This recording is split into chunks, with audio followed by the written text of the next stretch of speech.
Hey, how's it going, y'all? It's me, it's Jinsula. I hope you're having a good day, and welcome to today's Pokemon GO video. Okay, so Niantic made an announcement what the next Pokemon GO event is going to be. It is actually going to be the 7th anniversary event. Now, interestingly, a lot of players have been having some mixed feelings regarding this event, and I do think it is a sign of where Pokemon GO is going, and I do think we need to talk about it. So yeah, that's what this video is going to be all about, so let's roll the intro and get right into it.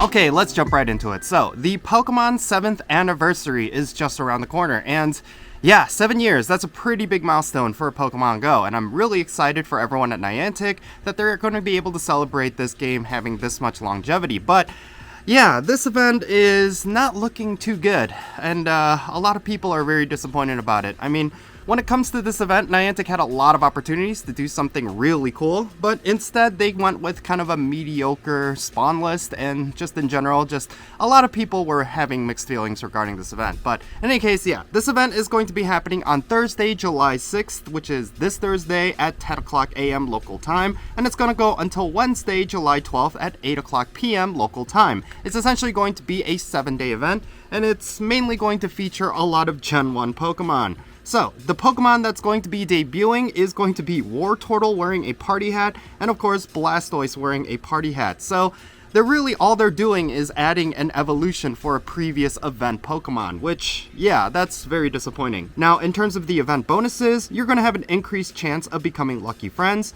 you're going to have an increased chance of Pokemon becoming lucky through trades, and then you're going to have a high chance of getting Gimmighoul coins when you spend a Pokestop with a Golden Lure module.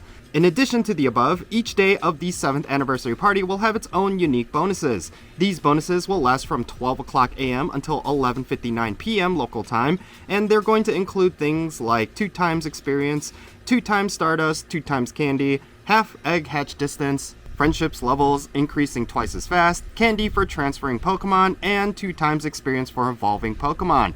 Yeah, overall, I kind of like the idea of there being different bonuses every day, but, you know, in reality, players are not necessarily going to be excited for every single one of these bonuses. Like, they would rather have the 2 times candy or 2 times experience or 2 times Stardust bonus just all throughout. Just having one day of these bonuses is kind of lackluster in my opinion.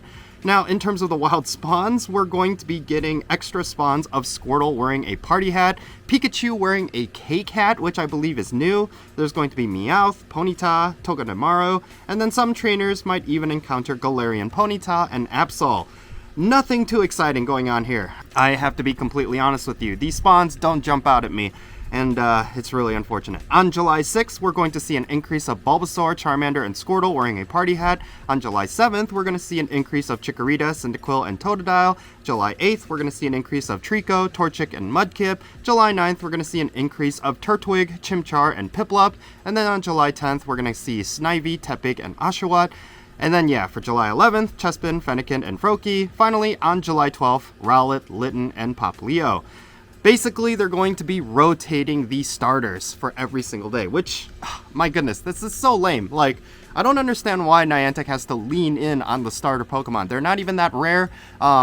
It's just really difficult to catch. I really hope they increase the catch rate for these Pokemon. Otherwise, people are just going to melt through all of their balls.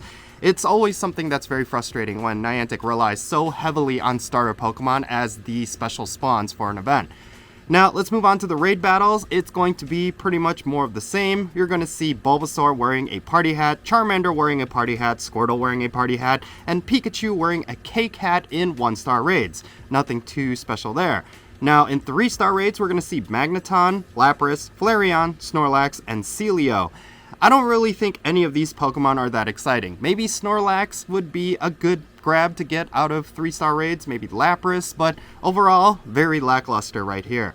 Now, in terms of 5-star raids, we're going to get the return of the legendary birds. That includes Articuno, Zapdos, and Moltres. And then in Mega Raids, we're going to see Mega Blastoise. So, yeah, nothing new, nothing exciting. It's just all a bunch of generic old stuff. And I can understand why people are just completely disappointed by this event because, once again, 7th anniversary event. This should have been something really hype and really cool to celebrate Pokemon GO's longevity, but instead, they're going back to a bunch of Pokemon that people do not necessarily need. Now, let's move on to the timed research, because I do think this is something worth mentioning. For $2, you're going to be able to get a whole bunch of premium items. I do think this one, if you just think about the dollar value to premium items, is actually somewhat worth it. There's going to be a bunch of stuff that you can get, like an incubator, a super incubator, premium battle pass, lucky egg, rocket radar, star piece, incense, 77,777 XP, and an encounter with Pikachu wearing a party hat. Now, in terms of the dollar value to premium items, yes, I do think this is actually a pretty good deal, but in general, there's nothing special with this time to research. It is, once again, a time to research, so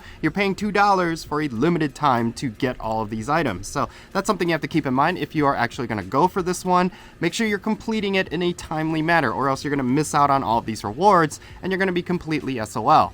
And then it's not even the only ticket that they're going to be selling. You're also going to be able to do the Masterwork research for Shiny Mew for $5. This is making a return, and once again, it is nothing too exciting. A lot of people have their Shiny Mews by this point, and this is really for people who missed out on the original Masterwork research, which, good for them. For $5, you get yourself a Shiny Mythical. But yeah, I mean, for people who already have this Shiny, it's very disappointing because we already have this. And yeah, maybe for $5 we can get a better one, like with better IVs, but in general, it's just more of the same. And yeah, I feel really disappointed by that. So overall, what are my thoughts regarding this? Well, I do agree with players that this is such a lackluster event and it's something extremely disappointing. And I'm really disheartened that this is kind of the direction that Niantic is going, that when it comes to the in-game events, they're not necessarily doing a lot of exciting things. They're not giving players Pokemon spawns that they actually want.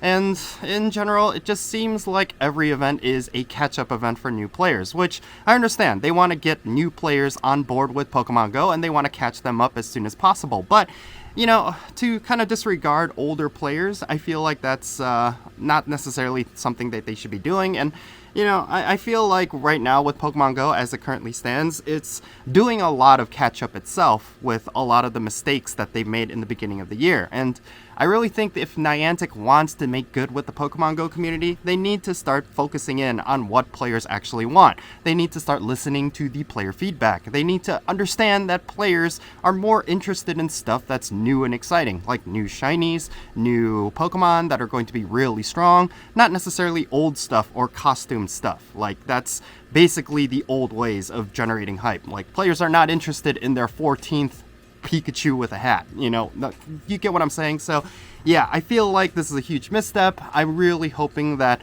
the stuff that's happening after this event is going to be really exciting, because this is definitely a momentum killer, and I really hope Niantic is fully aware of that. But in any case, yeah, that's going to be it for this video. I would love to know your thoughts regarding this 7th anniversary event. I'm currently out here in Michigan. I'm on break. I'm on holiday, so you know, I'm just kind of relaxing. That's kind of why I haven't been releasing videos, but in general, yeah, I just wanted to make a video regarding this specific topic, because once I read the news regarding this event, I was very much like, what the heck? You know, like, where's the exciting stuff? Where's the cool stuff that we could look forward to? It just seems like it's all missing. But yeah, that's going to be it for this video. Share your thoughts in the comments below. Let's have a great discussion. And if you ended up enjoying this video, make sure you hit that thumbs up button and subscribe if it's your first time here. And don't forget that little bell so you can stay up to date on whenever I upload videos. And I want to give a quick shout out to my patrons on Patreon. You make this channel content possible. If you want to join me for remote raids or increase our friendship level within the game, then definitely check out my Patreon, because for all my patrons, they get a permanent spot on my in-game friends list. And I do prioritize my Patreon supporters for my remote raid invites. So if you want a remote raid invite from me, that's the way to do it. But in any case, yeah. But yeah, that's going to be it for this video. I'm Jinsula. Be safe, have fun, love yourself, and I'll catch you all later.